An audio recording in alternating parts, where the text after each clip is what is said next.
In the early morning of November 1994, the streets of Chicago were just beginning to stir. The city, known for its bustling life and towering skyscrapers, was still cloaked in the quiet of dawn.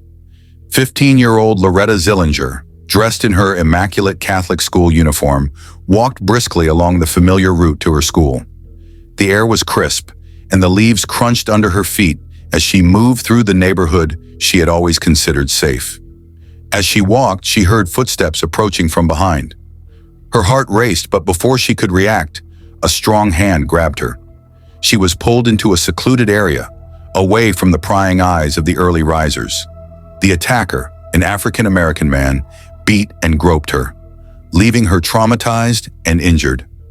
The assault was swift, and the man fled the scene, disappearing into the labyrinth of city streets. Loretta, despite her ordeal, showed remarkable courage.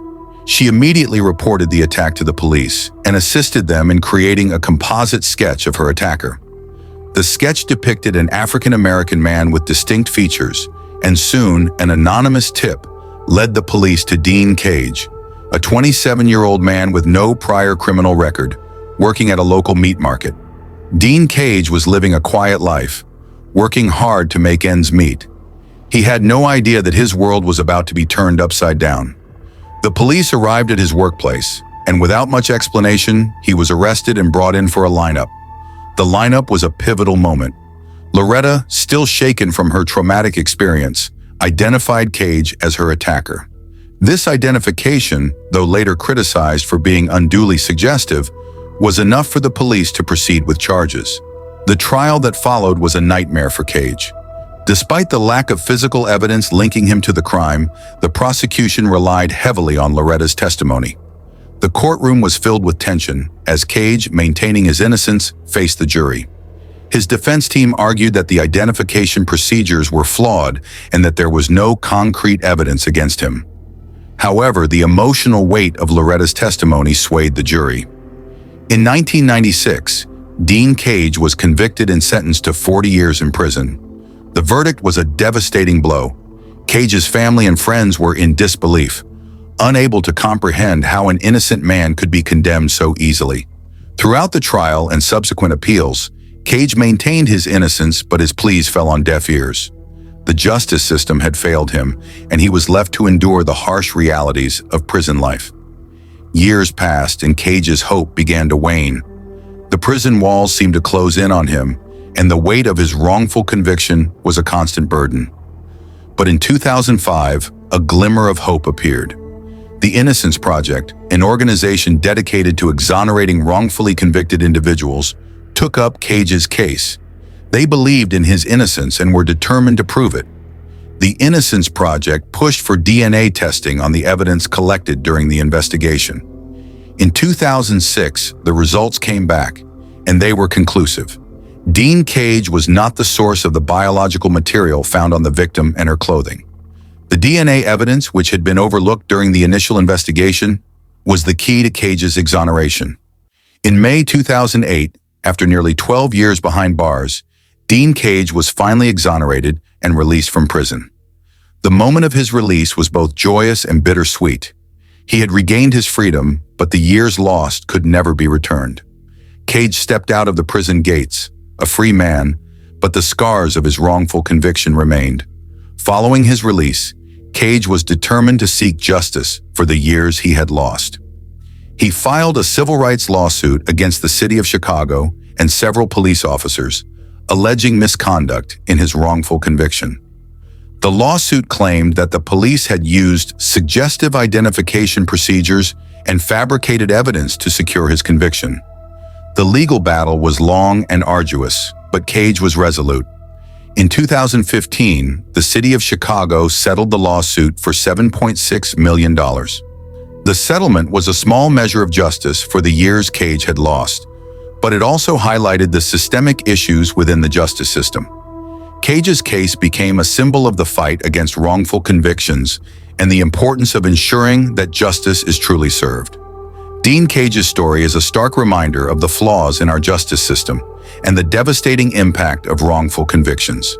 It is also a testament to the resilience of the human spirit and the importance of organizations like the Innocence Project in fighting for justice. Cage's journey from wrongful conviction to exoneration is a powerful narrative of hope, perseverance, and the relentless pursuit of truth. In the quiet, unassuming town of Corsicana, Texas, a tragedy struck that would forever alter the course of one man's life and cast a long shadow over the justice system. It was a chilly December morning in 1991 when the Willingham household was engulfed in flames. The fire spread rapidly, consuming everything in its path. Cameron Todd Willingham, the father, was jolted awake by the heat and the sound of crackling wood. Panic set in as he realized his 3 young children were trapped inside. Desperation fueled his every move as he tried to save his daughters. He broke windows, screamed for help, and even attempted to re-enter the burning house, but the flames were too fierce. Neighbors watched in horror as the fire department arrived, but it was too late. The fire had claimed the lives of Amber, Carmen, and Cameron, leaving Cameron and his wife, Stacy, devastated.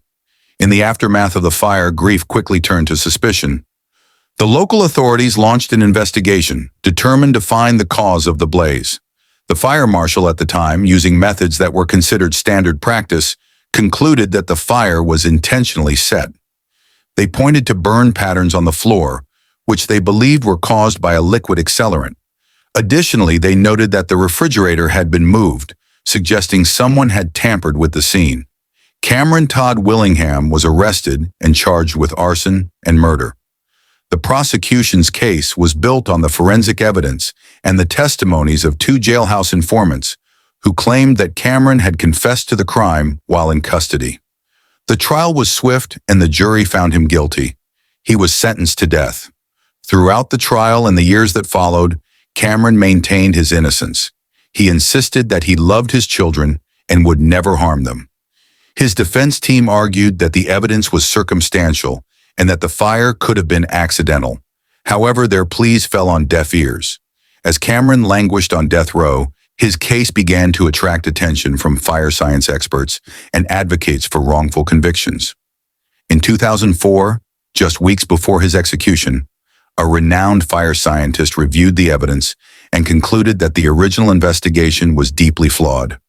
The burn patterns that were cited as proof of arson could have been caused by a flashover, a phenomenon that occurs in accidental fires when a room becomes so hot that everything combusts simultaneously.